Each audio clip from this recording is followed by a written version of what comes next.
and we are speaking with Jen from the Genitorturers. Welcome to Toronto. Thank you. Now, the Genitorturers show is infamous. I heard of the band's show before I actually heard any of your music.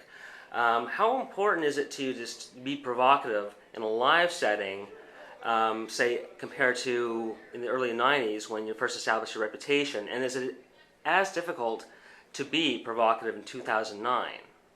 Well, I think that the levels of provocation have changed a bit, especially if you think about when we started, the fact that there was really no internet. And now you can kind of go out and explore your darker regions safely on the internet. I still think that there's something to be said for experiencing something in the flesh, and I think and challenging people and pressing flesh with people, I think that's really, really important. And I think that for me, although it has changed, it's there's new little realms that still need to be opened up and pushed. Have your ambitions changed since the late 80s, early 90s when you started this band? Have the what? Your ambitions, have they changed or evolved? Well, I think that the band has evolved. There's always been an element of an idea that it was very important for me to blend, theater with sexuality, with music, because I feel that sexuality and music are inseparable. That's really been, a basis of what we've always done. Secondly, I think that presenting the image of a strong woman and the fact femininity and strength and playing with gender roles has always been a fun thing that I've toyed with. That is still something that's at the helm of every record that we do, especially the new album Blackheart Revolution, which is a very Joan of Arc kind of look leading the revolution. So it's definitely changed in the fact that people, what they're able to experience and what they're ready to experience has changed, I think, a little bit because of a Big Brother kind of concept that we're experiencing a little bit because of all the world's a stage. Everyone has the cell phone. Everyone's now a videographer. Everyone is instantly commenting, blogging. There's the whole connectedness that really wasn't there years ago. And I think that is something it's a good thing, but it also is a bad thing because it's for people like us who are heretics and mavericks. When you're trying to push things, it's kind of tricky because when the eye in the sky is always watching you, you have to kind of tread lightly in certain areas. Let's just put it that way. Certainly, especially the live show for the Genitorturers explored a lot of rather outre, very fringe ideas when you first started. Some of those ideas, like SM, piercing, etc., have become more mainstream over the last decade and a half, 17 years.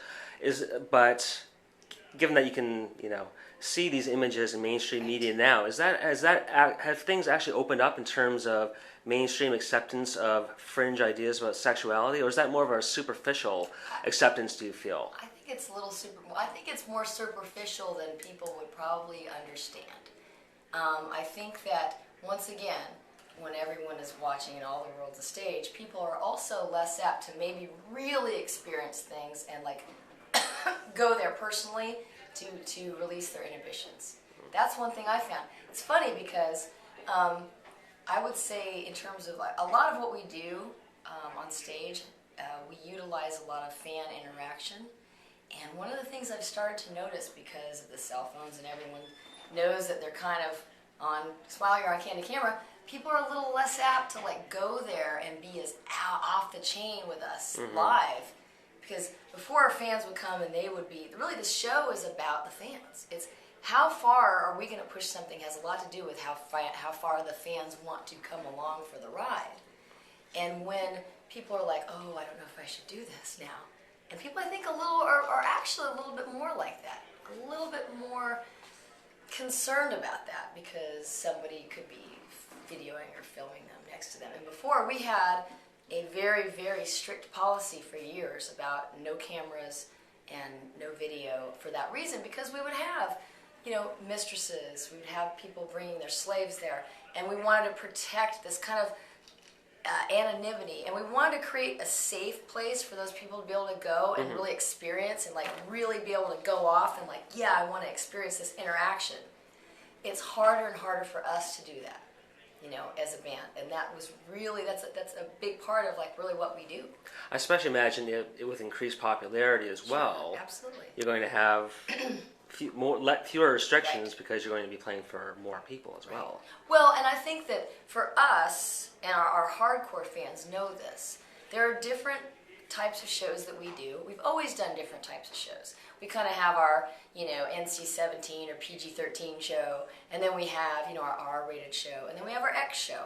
We still do all those shows, not to worry. The difference is that we're very careful about where we do those shows. And for example, if we're doing a fetish ball, well, then you're going to probably see, the pushing the envelope, maybe X show. It depends on the city as well and the venue. And the people who come to participate, because at those situations you have people that are there that want to have that energy and that energy exchange and that interaction. So we still do those type of shows, but we also are a rock band. We write music. We're a damn good band, and we want to make sure that a lot of people get to see us. So you have to pick and choose, and know as a fan, you got to know this is a rock show night. This is a balls to the wall, get it out night. So. And I'll finish off by asking, how do you see your relationship with your audience, given that watching this show this evening, obviously there's a sexual element where you might have men, women desiring you, but there also seems to be kind of a shamanic sort of quality between you and them at the same time. It's definitely an interaction. Yeah. There's different levels of interaction, and indeed there is a shamanic type situation where we're leading somebody down a path to experience new things, to maybe open some new horizons, and it's fun. For me, like, why do I still do this? Because I still see the light turn on in people's heads and still go, wow, I've never experienced that, or like to get the little glimmer in someone's eye that like I'm having a really good time. Maybe I was wary, or maybe I would think, oh, I wouldn't be interested in this type of thing, but to see that is awesome.